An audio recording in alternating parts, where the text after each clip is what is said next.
Midwest ISO adalah operator yang menyediakan layanan transmisi akses terbuka dan pemantauan sistem transmisi tegangan tinggi di Midwest Amerika Serikat. Baik, sebelum itu kita saksikan video berikut ini.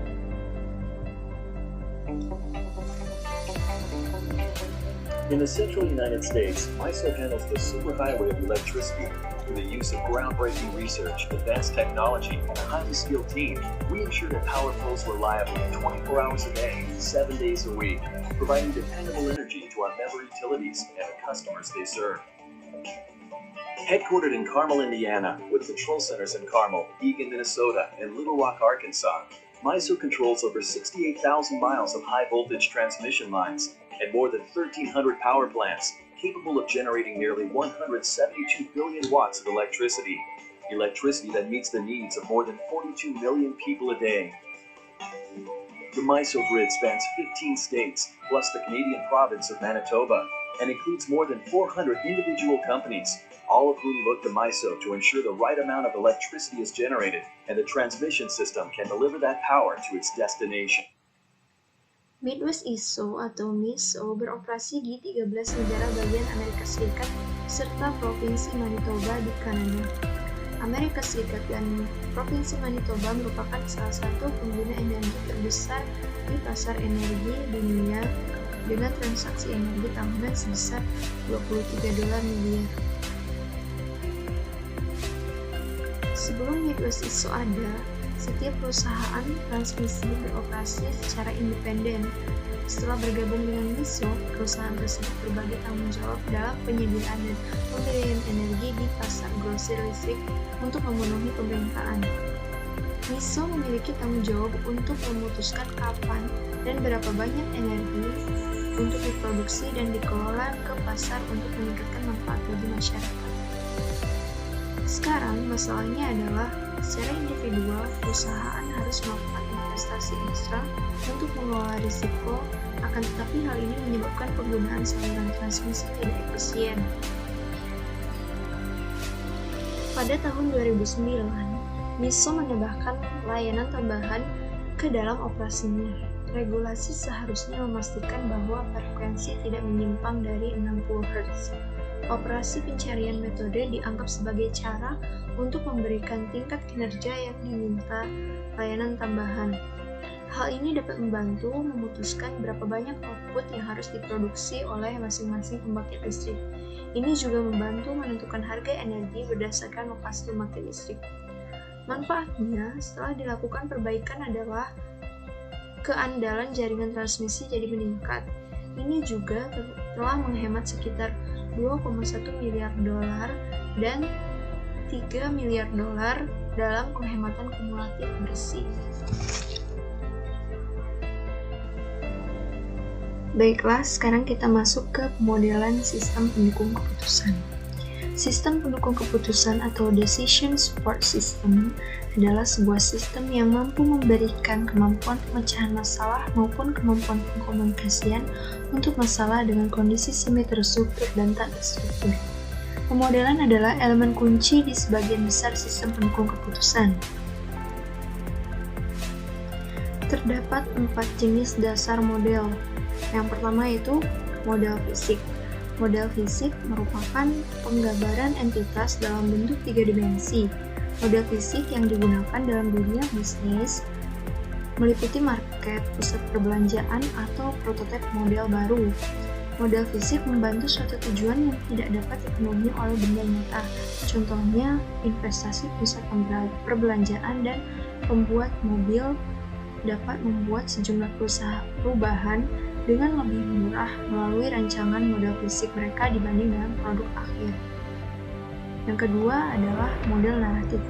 Model naratif ini menggambarkan entitasnya secara langsung, yaitu secara lisan atau tulisan.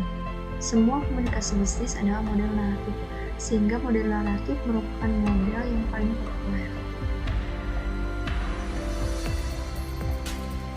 Selanjutnya ada model grafik. Model grafik ini menggambarkan entitasnya dengan sejumlah garis, simbol, atau bentuk. Model grafik digunakan dalam bisnis untuk mengkomunikasikan informasi. Seperti banyak pada laporan tahunan sebuah perusahaan, itu berisikan grafik-grafik berwarna untuk menyampaikan kondisi keuangan perusahaan mereka kepada para pemegang saham agar lebih mudah dipahami. Model grafik juga digunakan dalam rancangan sistem informasi, contohnya flowchart dan data flow diagram. Yang terakhir adalah model matematika. Model matematika ini adalah suatu model yang menggunakan rumus atau persamaan matematika.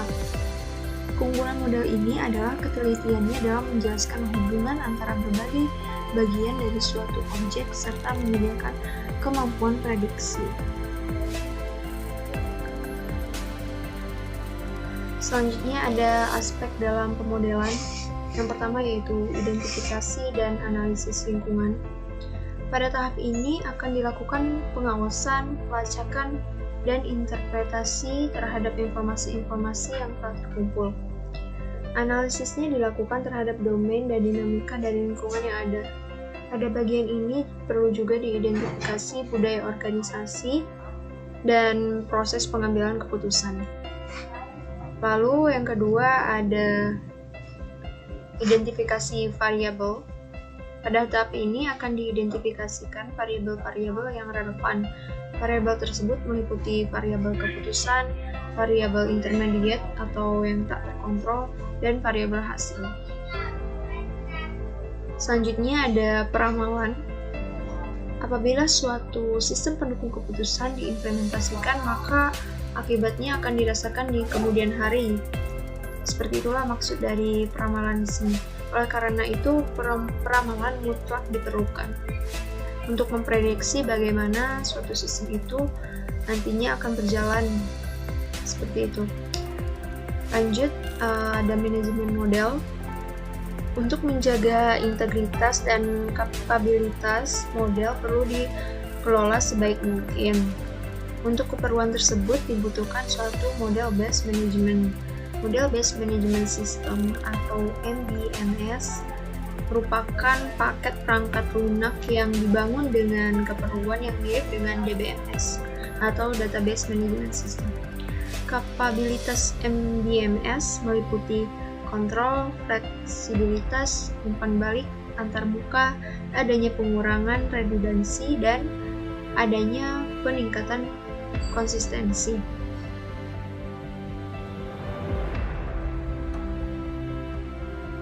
Selanjutnya ada pemodelan berbasis pengetahuan. Sistem berbasis pengetahuan merupakan sekumpulan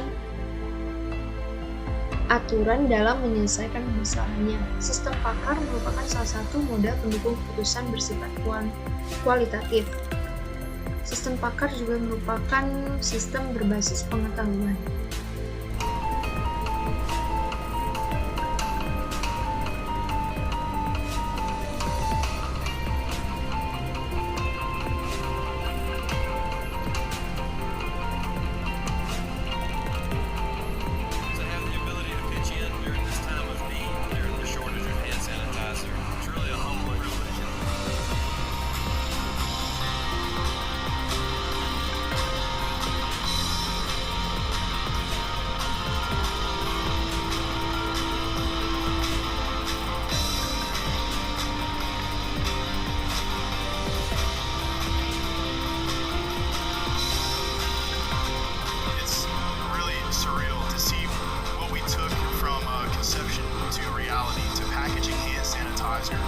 It's something brand new to us, and it's been very encouraging to see. I'm very proud of what we're doing here.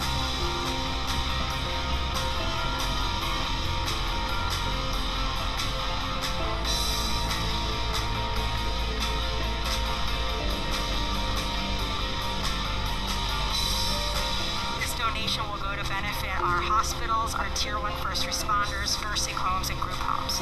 This is a life-saving gift that ExxonMobil is making possible for us.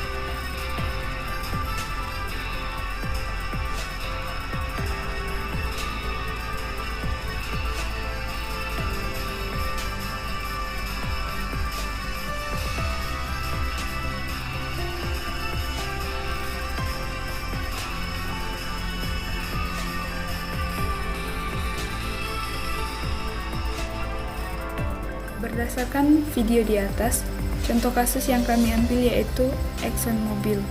ExxonMobil merupakan perusahaan minyak dan gas alam yang beroperasi di beberapa negara di dunia. Perusahaan ini menyediakan rangkaian produk minyak bumi, termasuk bahan bakar bensin, pelumas, serta produk bahan baku bernilai tinggi lainnya. Pada masa pandemi COVID-19 sekarang ini, perusahaan ini memproduksi hand sanitizer dengan jumlah 160.000 galon yang didistribusikan ke beberapa negara yang membutuhkannya. Pengiriman hand sanitizer dilakukan melalui kontainer dan juga pesawat yang dikelola oleh ExxonMobil dan juga pihak ketiga yang beroperasi secara manual. Beberapa kendala yang dialami oleh ExxonMobil yaitu batasan inventaris minimum dan maksimum, pesawat yang memuat produk di beberapa bandara, dan juga biaya transportasi yang kompleks. Melalui proses manual, tidak menentukan rute pesawat dan juga waktu keberangkatan pesawat, serta jumlah hand sanitizer yang dimuat di masing-masing pesawat. Untuk itu, metodologi atau solusi yang disediakan yaitu alat pendukung keputusan yang mendukung penjadwalan dalam merencanakan jadwal yang optimal untuk pesawat memuat, mengangkut, dan melepaskan hand sanitizer ke dan dari beberapa lokasi yang dikembangkan. Hasil dan manfaatnya yaitu diharapkan dengan menggunakan model optimasi akan mengurangi biaya pengiriman dan mengurangi biaya demurrage. Alat ini akan dapat mendukung pemanfaatan yang lebih tinggi dari pengiriman melalui pesawat dan membantu memilih pesawat. Selanjutnya yaitu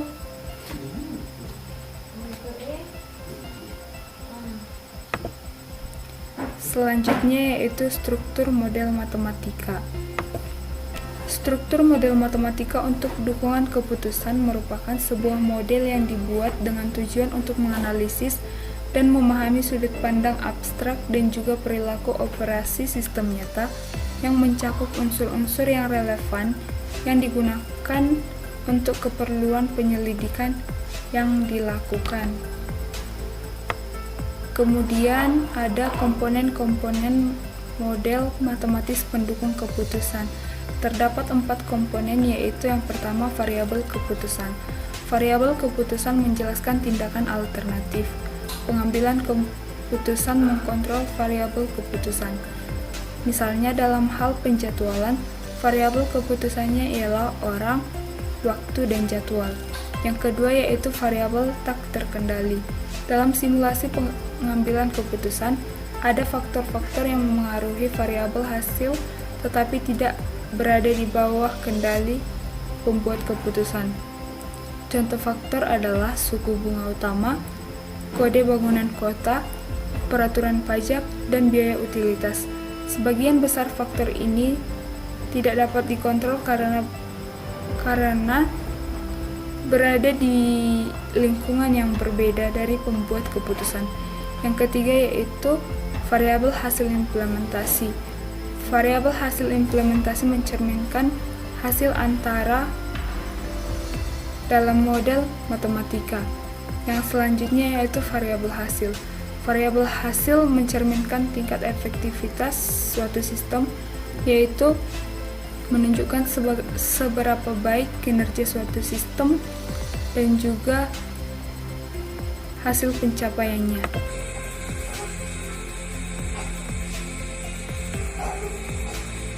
Selanjutnya, kepastian, ketidakpastian, dan risiko.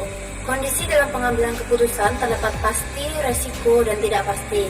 Kesempatan membuat keputusan salah akan mengakibatkan resiko dan ketidakpastian. Kemudian, selanjutnya, zona pengambilan keputusan. Itu terdapat meningkatkan pengetahuan, kepastian, pengetahuan lengkap, resiko, dan pengetahuan menurun, ketidakpastian, dan ketidaktahuan. Ketika Ketika mengembangkan model, salah satu dari kondisi ini dapat terjadi dan berbagai jenis model sesuai untuk setiap kasus. Kemudian, ada pengambilan keputusan di bawah kepastian, yaitu jika semua informasi yang diperlukan untuk membuat keputusan diketahui secara sempurna dan tidak berubah. Maksudnya, dalam pengambilan keputusan berdasarkan kepastian, diasumsikan bahwa pengetahuan yang lengkap tersedia begitu bahwa pembuat kepastian tahu persis apa hasil dari setiap tindakan yang akan terjadi seperti dalam lingkungan deterministik. Yang kedua, pengambilan keputusan di bawah ketidakpastian, yaitu jika seluruh informasi yang mungkin terjadi diketahui tetapi tanpa mengetahui probabilitasnya masing-masing. Maksudnya dalam pengambilan keputusan di bawah ketidakpastian, pembuat keputusan mempertimbangkan situasi di mana beberapa hasil mungkin untuk setiap tindakan. Kemudian, yang ketiga, pengambilan keputusan di bawah resiko atau analisis risiko, yaitu jika informasi sempurna tidak tersedia, tetapi seluruh peristiwa yang akan terjadi beserta probabilitasnya masing-masing. Maksudnya, keputusan yang dibuat di bawah resiko di mana pembuat keputusan harus mempertimbangkan beberapa posisi hasil yang jelas untuk setiap alternatifnya. Kemudian, ini merupakan contoh pengambilan keputusan dalam kepastian atau certainty, yaitu sebuah toko menyediakan dua merek pupuk, yaitu standar dan super. Setiap jenis mengandung campuran bahan nitrogen dan fosfat dalam jumlah tertentu. Seorang petani membutuhkan paling sedikit 16 kg nitrogen dan 24 kg fosfat untuk lahan pertaniannya. Harga pupuk standar dan super masing-masing seharga 3.000 per kilogram dan R0 per kilogram. Petani tersebut ingin mengetahui berapa stok masing-masing jenis pupuk tersebut harus dibeli agar total harga pupuk mencapai minimum dan kebutuhan pupuk untuk lahannya terpenuhi. Berikut ini merupakan video perkenalan dalam pengambilan keputusan. Hi, welcome. In these sessions, we will be talking about a topic that we apply every day. This topic is decision making. A decision is a determination taken under a specific situation. Decisions are important because regularly it means the end of deliberation and the beginning of an action. The act of making a choice implies a clear awareness about the goals that are pretended to achieve through this decision. Decisions can be classified based on different criteria. For example, if the decisions are individual or group, if they are programmed or not, if the result of the decision delivers us uncertainty or risks, etc. Additionally, there are different elements that affect decision making. However, it is important to take into account those objective parameters and analyze if the decision was taken rationally. There are different parameters to evaluate a decision. Some of them may look more objective than others, but these criteria can be developed through utility theory. The utility theory has as objective to explain rationally the behavior of those who make decisions. Decision making is related to different sciences. For example, psychology, sociology, political science, mathematics, and economics. But some scientists have tried to find a way to set the scene to translate this science into business administration. Surely, the business area is a fertile land for the use of this science, because we can teach to the directors how to make entrepreneurial decisions. On the other hand, we always need to consider the frequency in which decisions are made. If a decision appears frequently, it is recommended to use some quantitative methods based on the criteria of expected value. On the contrary, if a decision is made in isolation, meaning the frequency of making this decision is relatively low, then it is advisable to use qualitative methods. Another important factor to consider when we make decisions is to establish some certainty, risks, and uncertainty that may occur from the result of this choice. If there is no doubt about the result of a Di decision, sana dalam this means video that we are tersebut making a certain terdapat decision. kepastian, resiko, dan ketidakpastian. Di sana juga terdapat contoh-contohnya. We call this certainty. The concept of risk and uncertainty may look similar. However, there exists a difference between them. If the probability of a specific event can be calculated, we call this a risk. For example, if we throw a coin and you bet on having a tail, the probability of winning will be a half. This decision is taken under risk. Let's suppose that you are thinking about buying land that may have some oil. But there is an initiative of a law that expropriates the use of hydrocarbons, and you do not know the probability of success of this initiative.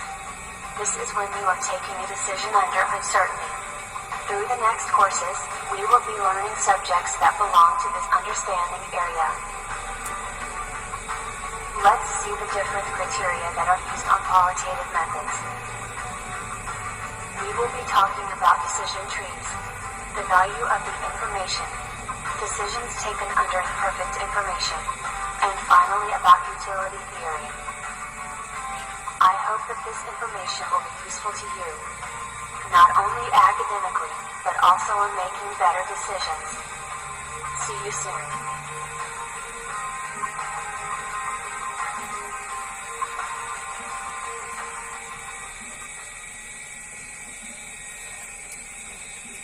Selanjutnya, yaitu permodelan keputusan dengan spreadsheet, yang merupakan sistem permodelan yang memungkinkan pengguna mengembangkan model untuk mengeksekusi analisis DSS. Model ini tidak hanya membuat, melihat, dan memodifikasi pengetahuan prosedural, tetapi juga menginstruksikan sistem untuk mengeksekusi instruksi self-contained mereka. Spreadsheet digunakan secara luas pada DSS yang dikembangkan oleh pengguna akhir. Kemudian, selanjutnya yaitu Google Spreadsheet atau Rainbow Spreadsheet merupakan salah satu tools yang sudah disediakan oleh Google secara gratis. Dapat diakses di mana saja dan kapan saja melalui handphone, tablet, atau komputer, bahkan ketika tidak ada koneksi internet sekalipun.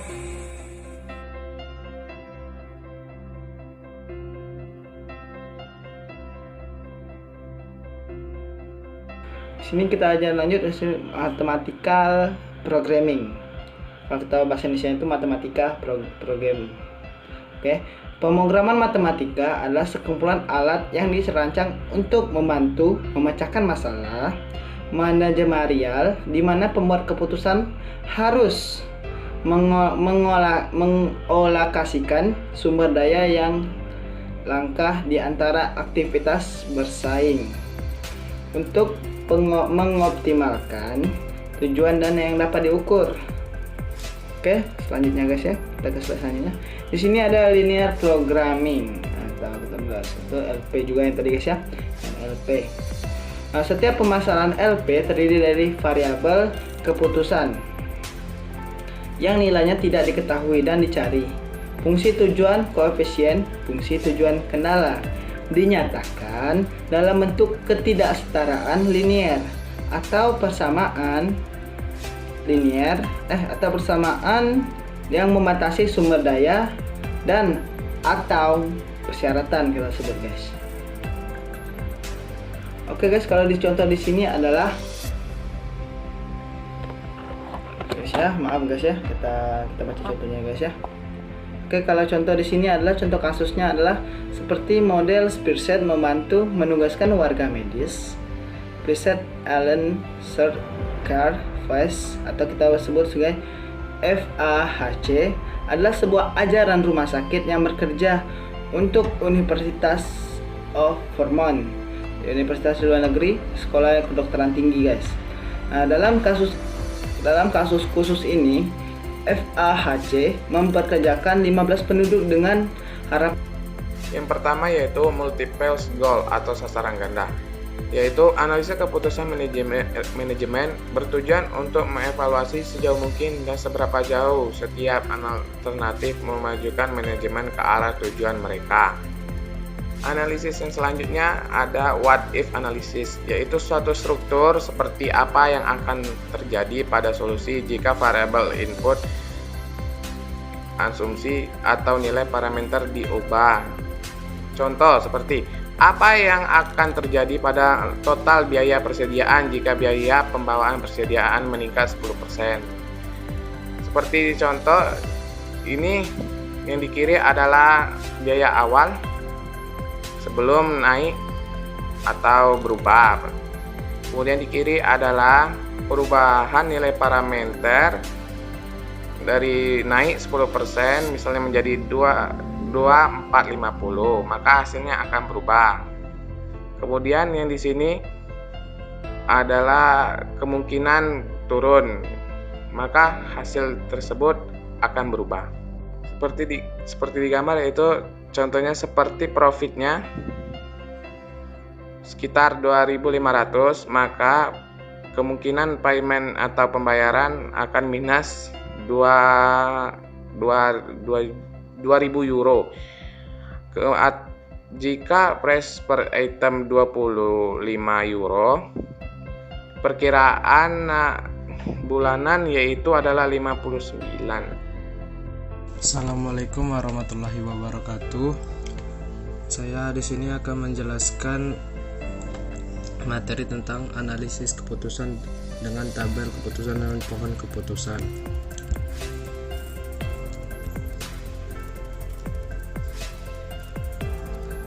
Situasi keputusan yang melibatkan sejumlah alternatif yang terbatas dan biasanya tidak terlalu besar dimodalkan melalui pendekatan yang disebut analisis keputusan. Menggunakan pendekatan ini, alternatif terdaftar dalam tabel atau grafik dengan kontribusi yang diperkirakan untuk tujuan dan probabilitas mendapatkan kontribusi. Ini bisa jadi dievaluasi untuk memilih alternatif terbaik. Situasi tujuan tunggal dapat dimodelkan dengan tabel keputusan atau pohon keputusan. Banyak tujuan kriteria dapat dimodelkan dengan beberapa teknik lain yang akan dijelaskan nanti dalam bab ini. Kemudian tabel keputusan. Tabel keputusan dengan mudah mengatur informasi dan pengetahuan secara sistematis, tabular untuk mempersiapkannya untuk analisis. Misalnya, katakanlah perusahaan investasi mempertimbangkan untuk berinvestasi di salah satu dari 3 alternatif, obligasi, saham, atau sertifikat deposito. Perusahaan tertarik pada satu tujuan, memaksimalkan hasil investasi setelahnya. 1 tahun jika tertarik pada tujuan lain seperti keamanan atau likuiditas, masalah akan diklasifikasikan sebagai salah satu analisis keputusan multi kriteria. Hasil panen bergantung pada keadaan ekonomi di masa depan, sering disebut keadaan alamiah, yang dapat berada dalam pertumbuhan solid, stagnasi, atau inflasi.